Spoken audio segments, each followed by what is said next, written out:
Et dans ce direct, nous allons parler du droit à l'oubli tout d'abord. Thierry Bachet sera notre invité tout de suite. Et puis, s'il arrive, mais ce sont les joies du direct, chers amis, Joël Marty du CTC 42 sera avec nous également. Vous aurez la possibilité de gagner des places pour le seul en scène de Clémentine Célarié à Rive-de-Gier. Donc il faudra bien rester à notre écoute, chers auditeurs. Vous avez le menu, c'est parti pour la dégustation de la demi-heure de l'info. La demi-heure de l'info, Clément Bonsignor.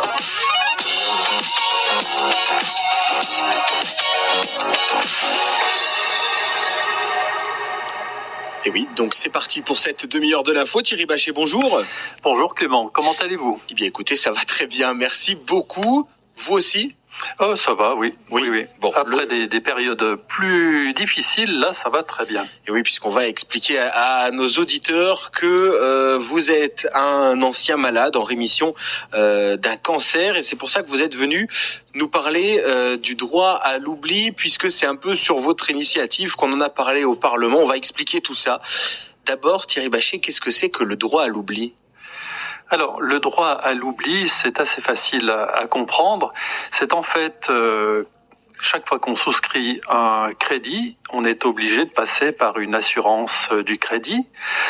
Et cette assurance obligatoire, lorsque c'est un crédit important, eh bien, il y a un questionnaire de santé. Et ce questionnaire de santé, on est obligé effectivement de déclarer sa pathologie. Si on a un cancer, eh bien voilà, il faut déclarer.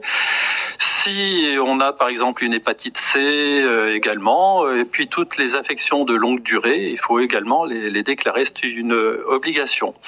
Et le droit à l'oubli, c'est le moment où on n'est plus obligé de déclarer sa pathologie. Alors dans mon cas, pour un cancer, ça fait un petit peu plus de 3 ans, le droit à l'oubli arrivait simplement au bout de 10 ans. Donc c'était quand même énorme. Et depuis le 17 février, eh bien ce droit à l'oubli, le législateur a passé ce droit à l'oubli à 5 ans. Donc ça, c'est quelque chose vraiment de très positif pour les malades. Et on peut le dire que c'est en partie grâce à vous, puisque vous avez été porteur de 2 à 3 pétitions. Oui, alors des pétitions qui ont, je l'espère, pu faire avancer un petit peu les choses. On n'en est jamais certain, mais en tout cas, déjà on avait un appui du député Jean-Michel Mis qui avait posé une question écrite au ministère de la Santé. Et puis j'avais déposé également une pétition sur cette question auprès du Sénat. Elle avait été acceptée. Malheureusement, elle n'a pas recueilli les 100 000 signatures. Il fallait recueillir 100 000 signatures en 6 mois. On a mis plus de temps. Et sur les pétitions, les 2 autres pétitions que j'avais mises en ligne, on a recueilli quand même 106 000 signatures, ce qui est un soutien quand même très important et appréciable. Ce qui est pas négligeable, effectivement, et ce qui se comprend finalement, parce qu'il y a une vraie discrimination, là on peut le dire, des banques et assurances qui sont au courant de la santé finalement de ceux qui voudraient faire un prêt. Voilà, c'est effectivement la double peine. Bon, parce que les personnes sont malades et en plus pendant 10 ans, elles étaient obligées de déclarer cette pathologie, même si la rémission était là et que la guérison même était prononcée pour les cancers au bout de 5 ans, quand il n'y a pas de récidive, évidemment. Hein. Alors, vous avez été en contact avec des députés de la Loire pour porter également votre voix ? Oui, effectivement, Jean-Michel Mis a bien relayé la chose devant le gouvernement et devant le Parlement également. Donc voilà, tous les appuis ont été intéressants et finalement le Parlement a tranché le 17 février. Pour ce droit à l'oubli qui passe de 10 à 5 ans. Et puis, alors ça c'est très important aussi, pour les personnes qui ont moins de 60 ans, avant l'échéance du prêt, il n'y a plus de questionnaire de santé pour les sommes à emprunter inférieures à 200 000 euros, ce qui est quand même considérable. Jusqu'à présent, ce n'était pas le cas, hein, donc ce sont des avancées vraiment très très importantes que l'on a eu. Enfin bon, on espère qu'on y a contribué. Puis s'il n'y a pas contribué, ça n'a pas d'importance. On se réjouit de cette avancée quand même très significative. Oui, là, ça veut dire que cancer ou pas, on nous pose pas la question si on a moins de 60 ans à l'échéance du prêt. Voilà, ouais, à l'échéance du prêt. Pas de question de santé pour les sommes empruntées inférieures à 200 000 euros. Alors je suppose dans ces questions-là qu'on peut également faire des progrès encore. On a passé de 10 à 5 ans, on a déjà réduit de moitié, ce qui est énorme comme progrès. On peut encore peut-être, je sais pas, modifier encore certaines questions du questionnaire, par exemple, ou des choses comme ça. On peut toujours aller de l'avant, Thierry Bachet, de toute façon. Alors, pour les cancers et pour les hépatites C, on va dire que c'est tranché et que ça se justifie. 5 ans de délai, ça se justifie. Par contre, il y a d'autres maladies, des ALD, des affections longue durée, qui ne sont pas encore comprises dans cette décision du parlementaire. Donc, on va pas citer toutes les pathologies en ALD, mais elles sont très très nombreuses. Il y a par exemple toutes les maladies psychiatriques, il y a les aidez-moi Clément, lorsqu'on a du sucre dans le sang. Le diabète. Voilà. Oh là là, fin de matinée, le mercredi décembre, c'est un peu difficile. Un peu Alors, on a vu, c'est une avancée. Vous l'avez dit, vous ne savez pas, quel est votre degré de responsabilité dans le bon sens du terme là pour le coup dans cette loi qui vient de passer et qui a été diffusée le 17 février. Vous êtes souvent porteur de combat. Alors là, c'est un combat évidemment. On va dire important. Sérieux. Voilà, un combat sérieux. Et puis j'ai des combats moins sérieux. Plus léger, peut-on Plus dire. léger, oui, mais tout est important dans la vie. Enfin, le sérieux comme le léger, on les met pas sur le même plan d'égalité évidemment, mais il faut tout. Il faut du sérieux et puis des choses plus légères, qui peuvent nous amuser. Oui, on peut parler des pétitions qui avaient eu lieu, notamment pour mettre Saint-Étienne sur les cartes météo, par exemple, Thierry Bachet. Oui, c'est ça. Mais là, on n'a pas beaucoup avancé. En tout cas, sur les cartes physiques télévisées. À la radio, on a beaucoup avancé. On ne parle pas des radios locales qui font très bien leur boulot. Mais sur les radios nationales, par exemple, je ne sais pas si on peut les citer, les confrères d'Europe 1 citent tous les jours maintenant Saint-Étienne. Même chose, on va en citer plusieurs pour ne fâcher personne, sur RTL et même sur Inter. Donc, du côté des radios nationales, ça a bien avancé.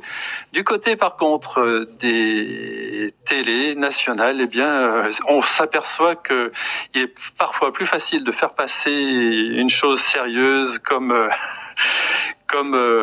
la discrimination au cancer que de mettre un tout petit point qui prendrait 5 minutes à un infographiste sur une carte. Et d'ailleurs, c'est pas que pour la météo finalement que Saint-Étienne souffre d'un déficit de mise en lumière, on peut le dire comme ça. On parle pas souvent de Saint-Étienne sur la scène nationale. Vous l'expliquez ou pas du tout? Alors, il y a plusieurs explications. Effectivement, cette démarche pour la météo, c'était un prétexte pour faire parler de Saint-Étienne différemment. On avait le sentiment, même si c'est en train de changer peut-être un peu, que Saint-Étienne était la grande oubliée des médias et des médias nationaux et que ça passe souvent, effectivement, par des choses bêtes. La météo, c'est vu par 20 millions de téléspectateurs tous les jours, donc voilà.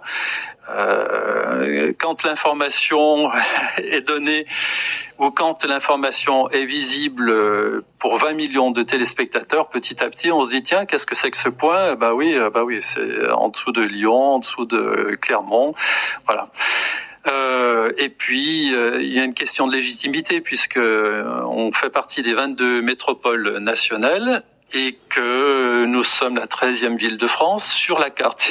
si on calcule comme ça très bêtement sur la carte, il doit y avoir 35 ou selon les cartes, c'est différent entre TF1 et France 2, entre 35 et 40 points. Donc il serait tout à fait légitime que le 13e point y figure.